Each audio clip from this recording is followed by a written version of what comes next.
नमस्कार दोस्तों, आपका स्वागत है एग्जाम क्रैक SS1 में। इस रीजनिंग की क्लास में मैं आपके लिए आया हूँ 10 इम्पोर्टेंट क्वेश्चन जो कि आपकी परीक्षाओं के लिए बहुत ही महत्वपूर्ण होने वाले हैं। अगर आप हमारे चैनल पर नए हैं तो आपने इससे पहले वाले सेट नहीं देखे हैं तो चैनल की हमारे प्ले लिस्ट में जाकर एक बार जरूर देखें, क्योंकि ये सारे सेट आपके एग्जाम के हिसाब से बनाए गए हैं जो कि बहुत ही इम्पोर्टेंट है। चलिए शुरू करते हैं आज की क्लास। आज का पहला क्वेश्चन आपसे कह रहा है कि क्वेश्चन मार्क के स्थान पर यहाँ क्या आएगा, आपको यह बताना है। देखिए, कुछ लोग तो यहाँ शुरू में देखेंगे माइनस, तो माइनस देख के वो घबरा जाएंगे कि माइनस है, ये कैसे होगा यहाँ पे। तो फिर 0, फिर 3, फिर 8, 15, इस तरह से ये दिया गया है। तो आपको देखना है ये कैसे दिया गया है। देखिए, अगर हम -1 से 0 पे जाएंगे तो आपको +1 करना पड़ेगा, +1 करना पड़ेगा। और फिर आप 0 से 3 पे जाएंगे तो फिर आपको +3 करना पड़ेगा। और फिर 3 से आप 8 पे जाएंगे तो +5 करना पड़ेगा आपको। फिर 8 से 15 पे जाएंगे, आप 8 से 15 पे तो आपको 7 करना पड़ेगा, यानी कि इसमें 7 जोड़ना पड़ेगा। अगर आप देखें तो देखिए, आप 1 से 3 पे गए, यानी कि 1 से 3 गैप हुआ, तो आपने देखा यहाँ 2 जोड़ रहा है। फिर 3 से 5 में यहाँ भी 2 जोड़ रहा है। फिर 5 से 7 में यहाँ भी 2 जोड़ रहा है। अगर हम 7 में +2 कर दें तो यहाँ 9 बन जाएगा, 9 बनेगा। और हम क्योंकि हम 7 में 2 जोड़ दें तो 9 बनेगा, और 9 हम 15 में जोड़ दें और 15 में हम +9 कर दें, 15 में हम +9 कर दें तो ये बन जाएगा 24। क्या 24 ऑप्शन में दिया गया है? ऑप्शन नंबर सी में 24 दिया गया है। ये आ गया आंसर। चलते हैं अगले क्वेश्चन पर। Question number 2। इस क्वेश्चन में कह रहा है कि एक शहर में सड़क दुर्घटनाओं की संख्या मास प्रति मास बढ़ रही है, जैसा कि नीचे दिखाया गया है। जून के महीने में होने वाली दुर्घटनाओं की संख्या ज्ञात कीजिए। यानी कि जून का महीना जो दिया गया है, इसमें जो क्वेश्चन मार्क दिया गया है, तो आपको बताना है यहाँ जो दुर्घटनाएं घटी जून में वो संख्या क्या होगी, ये आपको बताना है। तो आप देखेंगे, देखिए, जनवरी में कितनी हुई है दुर्घटनाएं? 4। फरवरी में कितनी हुई है? 8। और मार्च में कितनी हुई है? 16। और अप्रैल में कितनी हुई? 28। और मई में कितनी हुई है? 44। तो आपको जून में बताना है। अगर आप ध्यान से क्वेश्चन को देखें तो देखिए, 4 से हम 8 पे गए तो यहाँ 4 बढ़ा, और फिर 8 से 16 पे गए तो यहाँ 8 बढ़ा, फिर 16 से 28 पे गए, 16 से 28 पे गए तो यहाँ 12 बढ़ा, फिर 28 से हम 44 पे गए, 28 से हम 44 पे गए तो यहाँ 16 जोड़ा। यानी कि यहाँ पे ये क्रम चल रहा है, आप ध्यान से देखें तो ये 4 से 8, 4 से 8 हुआ तो 4 जोड़ा। फिर ये हम ऐसे कह रहे हैं कि यहाँ चल रहा है 4 का मतलब 4 एकम 4, 4 दूनी 8, 4 तियां 12, 4 चौक 16, और 4 को जब हम 5 से गुणा करेंगे तो ये हो जाएगा 20। कैसे 20 कैसे हो जाएगा? देखिए, जो हमने इसका गैप लिया, 4 का 8 का गैप लिया तो 4 आया, और 8 का 16 का गैप लिया तो 8 8 आया, और 16 28 से गैप लिया तो 12 आया, और 28 44 से गैप लिया तो 16 आया। इसी हिसाब से ये क्रम चल रहा है। तो ये 4 एकम 4, 4 दूनी 8, 4 तियां 12, और 4 चौक 16। फिर हमने 4 को 5 से गुणा कर दिया, क्योंकि अगला क्रम 5 आएगा तो यहाँ 20 आएगा। और 20 हम 44 में जोड़ दें, 20 को हम 44 में जोड़ेंगे, यानी कि 20 + 44 करें हम,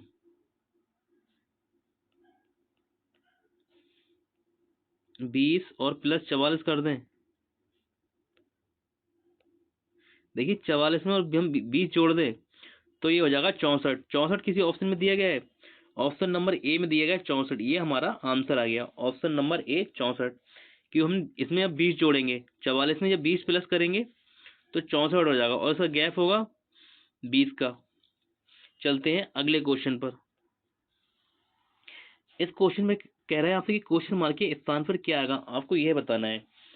देखिए इस तरह के क्वेश्चन में क्या होता है, जो पहला वाला सी दिया गया है इसका संबंध है, अब इन आपस में कभी मत निकालना, इसका संबंध इस तरह से निकालना, और जे का संबंध के साथ निकालना, और फिर के का संबंध यहाँ क्वेश्चन मार्क की जगह पर इस तरह से आएगा। इस तरह से हमको करना है। देखिए सी आता है आपका 3 पर, यानी कि यहाँ देखा हमने सी 3 पे आता है, जी आता है 7 पर, तो यानी कि 4 जोड़ा। फिर यहाँ से गए के पे, तो के आता है 11 पे और जी आता है 7 पर, यानी कि यहाँ भी 4 जोड़ा। यानी कि हम देख रहे हैं, हमने देखा कि जो हमारा गैप चल रहा है वो 4-4 का गैप चल रहा है, गैप चल रहा है 4-4 का चल रहा है। अगर हम फिर से हम इसमें 4 जोड़ दें, के आता है 11 पर, 11 में 4 जोड़ दें, यानी कि 11 में प्लस हम 4 कर दें, तो हो जाएगा ये 15, और 15 पे आता है आपका ओ, यानी कि 15 पे आपका आता है ओ, 15 पे ओ आता है। आपका आंसर या तो बी होगा या सी होगा, यानी कि आपके 2 ऑप्शन तो ये कट गए। देखिए अब आपको दिख रहा है आपके 2 ऑप्शन कट गए, 2 बचे। पी आपको यहाँ भी दिख रहा है और पी आपको यहाँ भी दिख रहा है, तो आपको ये दूसरा वाला क्रम छोड़ना है, अब लास्ट में करना है, क्योंकि लास्ट से आपका आंसर निकलेगा। जैसे आर से टी पे जब जाएंगे, आर आता है 18 पे और टी आता है 20 पर, यानी कि यहाँ 2 जोड़ा। फिर टी से बी पे जाएंगे, टी आता है 20 पर और वी आता है 22 पर, यानी कि यहाँ भी जोड़ा। आपने देखा वहाँ 4 जोड़ लिया था, यहाँ 4 जोड़ लिया था, और यहाँ 2-2 जोड़ लिया है। अरे बी आता है 22 पर, हम ये फिर से 2 जोड़ दें, बी 22 पर आता है, 22 में प्लस 2 कर दें हम, तो ये हो जाएगा 24, और 24 पे आता है आपका एक्स। एक्स दिया गया है क्या, ऑप्शन नंबर सी में एक्स दिया गया, ये हमारा आंसर आ गया, ये हमारा आंसर आ गया ओपी एक्स। चलते हैं अगले क्वेश्चन पर। इस क्वेश्चन पे कह रहा है आपसे क्वेश्चन मार्क के स्थान पर क्या आएगा, ये आपको देखना है। देखिए जब भी इस तरह के सवाल मिले आपको, तो सबसे पहले ये कोशिश करना कि 7 से 19 कैसे बन सकता है, आपको हर तरह से दिमाग लगाना है, जैसे कि जल्दी से जल्दी आपका क्वेश्चन हल जाए। 7 से 19 कैसे बनेगा, अगर हम 7 को 2 से गुणा कर दें तो हो जाएगा ये 7 दूनी 14 हो जाएगा, और इसमें प्लस 5 कर दें तो ये हो जाएगा 19। इसी हिसाब से हम देखते हैं 10 वाले को देखते हैं। हमने यहाँ क्या करा, 7 के साथ में 2 से गुणा करी थी, अब हम 10 के साथ में 2 से गुणा करें, 10 के साथ में 2 से गुणा करें तो हो जाएगा 20। और जब हमने 7 के साथ में 2 से गुणा करी थी, फिर तो हमने गुणा करी तो 14 बना, 14 में हमने 5 को जोड़ा था तो 19 बन गया था। इसी हिसाब से हम 20 में 5 जोड़ें, 20 में 5 जोड़ें, क्या 25 बनने आया ऑप्शन में, ये हमारा 25 बनने आया है। क्या 25 ऑप्शन में है, ऑप्शन नंबर ए में, ये हमारा आ गया आंसर। ये तरीका होता है इस तरह के क्वेश्चन को हल करने का। आपको ये देखना है कि कैसे बन सकता है, हम या तो हम उसके करीब पहुंचे या कैसे भी पहुंचे। तो हमें डायरेक्ट 7 से 19 बनाना था, तो हमने 7 को 2 से गुणा करा और प्लस 5 जोड़ दिया तो 19 बन गया। इसी हिसाब से हमने 10 से, जो क्रम हमने इसके साथ किया था, जो क्रम इसके साथ चलाया था, वही क्रम 10 के साथ चलाया, तो हमारा आंसर आ गया 25। चलते हैं अगले क्वेश्चन पर। इस क्वेश्चन में आपसे कह रहा है एक लड़की का परिचय कराते हुए, मतलब एक लड़की है उसका परिचय कराते हुए विपिन ने कहा, यानी कि एक लड़की का परिचय करा रहा है विपिन, तो विपिन ने उससे कहा उसकी माता माता मेरी सास की इकलौती बेटी है, यानी कि जो लड़की की माँ है, जो लड़की की माँ है, मतलब विपिन की सास की इकलौती बेटी है। तो आपसे बोला विपिन का उस लड़की के साथ क्या संबंध है। अब देखिए इस क्वेश्चन क्या करेंगे, ये माना हमने विपिन है, ये विपिन है, और ये विपिन की सास हो गई, यहाँ पर ये सास विपिन की जो हो गई, और सास की इकलौती लड़की, इकलौती लड़की, लड़की को लिख दिया हमने एल से, सास की इकलौती लड़की मतलब एक लड़की है, ठीक है, उसका परिचय करता विपिन ने कहा उसकी माता, यानी कि लड़की की जो माता है मेरी सास की यानी कि विपिन की सास की इकलौती बेटी है, यानी कि ये विपिन की सास हो गई, ये विपिन की सास हो गई, ये विपिन हो गया, और इनकी इकलौती लड़की उस लड़की की माँ है, यानी कि वो लड़की कहाँ होगी, वो लड़की होगी यहाँ नीचे, ये इसकी माँ हो गई,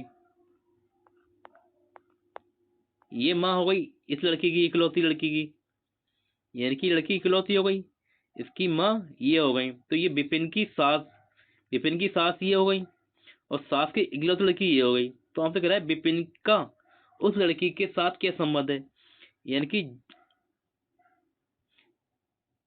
ये जो लड़की है इसका विपिन के साथ क्या संबंध है, यानी कि देखिए विपिन की सास, ये विपिन की सास हो गई, और ये विपिन की सास की इकलौती लड़की कौन हो गई, विपिन की पत्नी हो गई, और पत्नी की लड़की हो गई, ये पत्नी की लड़की हो गई। जब पत्नी की लड़की हो गई तो विपिन कौन हुआ उसका, विपिन हुआ पिता, यानी कि ऑप्शन नंबर बी हमारा आंसर आ गया। चलते हैं अगले क्वेश्चन पर। आपसे कह रहा है चार मित्र वृत्ताकार बैठकर ताश खेल रहे हैं, राम की दाईं तरफ शंकर बैठा है, यानी कि एक वृत्त है, ठीक है, इस तरह का मान लिया हमने। चार मित्र बैठे हुए हैं, एक, दो, तीन, और ये चार मित्र बैठे हुए हैं। तो आपसे कह रहा है क्वेश्चन, राम के दाएं तरफ शंकर बैठा है। मान लिया राम आपका यहाँ बैठा हुआ है, राम ये बैठा हुआ है, तो राम का बायां इस तरफ होगा और दायां इस तरफ होगा। तो आपसे कह रहा है राम के दाएं तरफ शंकर बैठा हुआ है, शंकर को लिख दिया एस से, यहाँ शंकर बैठा हुआ होगा, ये आपका राम हो गया, और राम के दाईं तरफ कौन हो गया, शंकर हो गया। फिर आगे कह रहा है अरविंद के बाईं तरफ गोपाल है, यानी कि आपका अरविंद यहाँ होगा, अरविंद ये होगा, और अरविंद का बायां किस तरफ होगा, इस तरफ। तो आपसे कह रहा है अरविंद के बाईं तरफ गोपाल बैठे थे, यानी कि कौन बैठा हुआ, गोपाल। तो गोपाल को हमने जी से लिखा, गोपाल हो गया ऊपर, ये हो गया गोपाल ऊपर। तो आपसे कह रहा है निम्नलिखित में से कौन सा युग्म में भागीदार है। देखिए ताश में क्या होता है, एक दूसरे के साथ हमारा संबंध बैठता है, जैसे ये सामने ये गोपाल, और गोपाल का बैठेगा, गोपाल का बैठेगा किसके साथ में, गोपाल का राम के साथ में, और अरविंद का शंकर के साथ में बैठेगा संबंध। तो आपसे कह रहा है निम्नलिखित में से कौन सा युग्म खेल में भागीदार है। तो आप देखेंगे राम और अरविंद हैं क्या एक लाइन में, राम आपका ये है, थोड़ा डायग्राम गंदा बना हुआ है, मैं दोबारा आपको बना कर दिखा देता हूँ।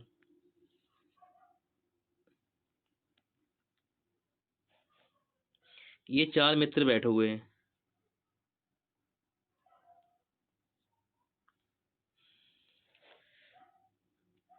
आपसे कह रहा है क्वेश्चन में राम की दाईं तरफ शंकर बैठा हुआ है।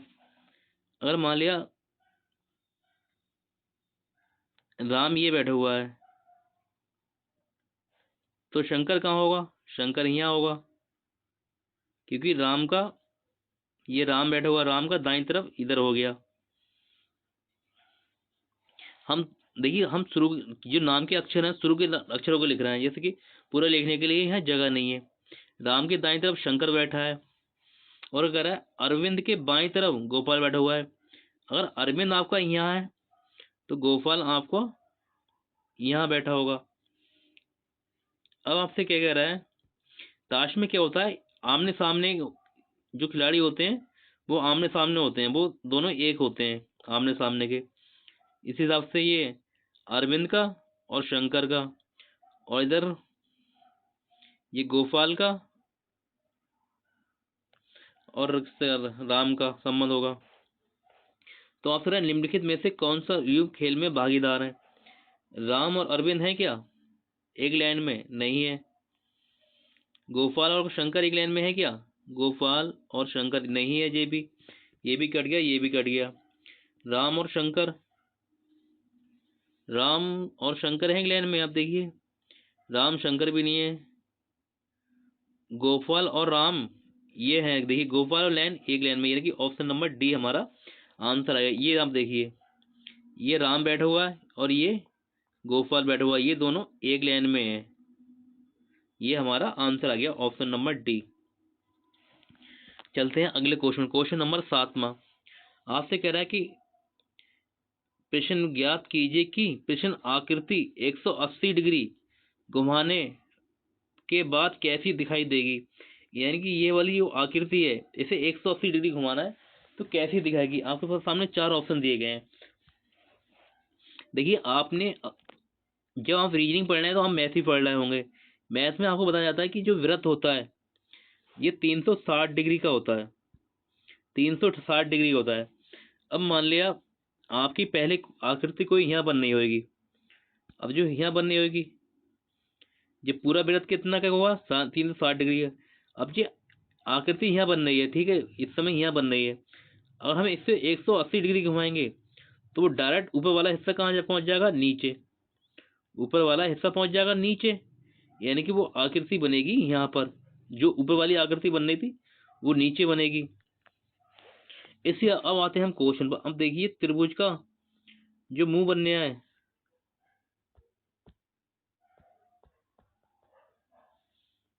ये त्रिभुज का मुंह बनने है, ये वाला मुंह ऊपर, ये ऊपर है। अब हम इसे 180 डिग्री घुमाएंगे तो ये बनेगा नीचे, यहाँ पर नीचे बनना चाहिए, इसका मुंह नीचे बनना चाहिए। तो नीचे देखिए ऑप्शन ए कट गया, ऑप्शन सी भी कट गया, ऑप्शन डी भी कट गया। आपका आंसर आ गया ऑप्शन ए। देखिए 80 डिग्री घुमाने पर ये नीचे बन रही है, बिल्कुल राइट हमारा आंसर है। चलते हैं अगले क्वेश्चन पर। आपसे कह रहा है ये प्रश्न आकृति दी गई है, ये जो आकृति दी गई है 4 ऑप्शन है, ये किस ऑप्शन में ये वाली आकृति आपको दिखाई दे रही है ये आपको बताना है। देखिए ये आकृति इस तरह से बनी हुई है, ये आपको किस ऑप्शन में दिखाई दे रही है। 4 ऑप्शन दिए गए हैं, option A, option B, option C, option D. इन 4 में कौन से ऑप्शन में ये वाली आकृति आपको दिखाई दे रही है। तो आप ध्यान से देखेंगे बी वाला ऑप्शन, तो देखिए बी वाले में इस तरह से बन रही है, बी वाले में ऐसे करके, फिर ऐसे, फिर ऐसे, फिर ऐसे, और फिर ये वाली आकृति देखिए बी वाले ऑप्शन में बन रही है। आप ध्यान से देखिए जो काले काला मार्क है ये बन रही है बी वाले ऑप्शन में, यानी कि हमारा आंसर आ गया ऑप्शन नंबर वी। चलते हैं अगले क्वेश्चन पर। ये पेपर कटिंग का क्वेश्चन है। आपसे कह रहा है देखिए ये आकृति पूरी मतलब एक वृत्त में बनेगी, ये आधा भाग है और फिर ये आधे का आधा है और फिर ये आधे में से भी आधा भाग है, तो वो इस तरह से बनना है, यानी कि आधे का आधा भाग ऐसे बनना है, जो आधे का आधा भाग है वो ऐसे बनना है। तो इस आधे भाग को, आधे के आधे भाग को पूरा इस तरह का बनाना है हमें, तो वो कैसी दिखाई देगी आकृति। ये वाली आप देखिए, ये आपको बताना है कि जो आकृति पूरी खुलने के बाद में, यानी कि पेपर कटिंग का आज पूरी जब खुलेगी तो इस तरह का वृत्त बनेगा। कौन सा बनेगा ये आपको बताना है। आप देखेंगे जैसे ये दिया गया है आपका, ये आधा भाग हो गया और फिर ये 4 भाग बढ़ गए, फिर इसमें भी आधा आधा भाग है, ये इस तरह से भाग बना हुआ है, ये वाला भाग इस तरह से बना हुआ है, ये इतना। अगर आप यहाँ देखेंगे तो इसका जो मुंह इस तरह से खुला हुआ है,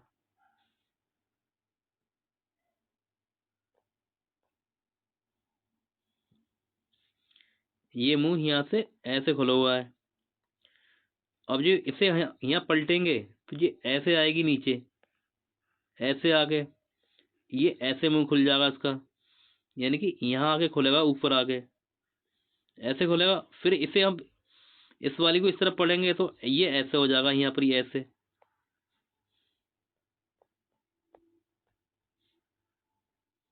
ये ऐसे हो जाएगा और फिर ये इधर ऐसे हो जाएगा और फिर यहाँ ऐसे हो जाएगा और फिर ये ऐसे हो जाएगा और फिर इधर ये ऐसे हो जाएगा ऐसे, यानी कि इसमें 4 बिंदु बनेंगे। 4 बिंदु बनेंगे, कौन से बनना है ये आप देखिए।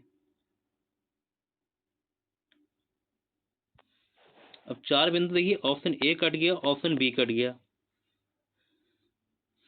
तो आपको पता है कौन से 4 बिंदु बनने होंगे? अगर आप ध्यान से देंगे ऑप्शन नंबर सी को, सी वाले में क्या है, बिंदु बनना है, पूरे गोल बनना है, लेकिन यहाँ जो पूरा गोल नहीं है, थोड़ा सा कट लंबा है, यानी ऑप्शन नंबर डी हमारा आंसर हो जाएगा। चलते हैं अगले क्वेश्चन पर, और ये आज का हमारा लास्ट क्वेश्चन है। आपसे कह रहा है इस क्वेश्चन मार्क के स्थान पर क्या आएगा, ये आपको बताना है। आप देखिए इसका संबंध इसके साथ में है। जैसे ही इससे ये आकृति बनी, तो इससे यहाँ आकृति बनेगी, वो कैसे बनेगी? अगर आप ध्यान से देखें क्वेश्चन को, तो ये वाली आकृति, ये लास्ट की जो आकृति है, ये बिल्कुल सेम टू सेम बन रही है। ये लास्ट वाली आकृति सेम टू सेम बन रही है, इसमें कुछ चेंज नहीं हुआ। इसी हिसाब से आपका जो वर्ग है,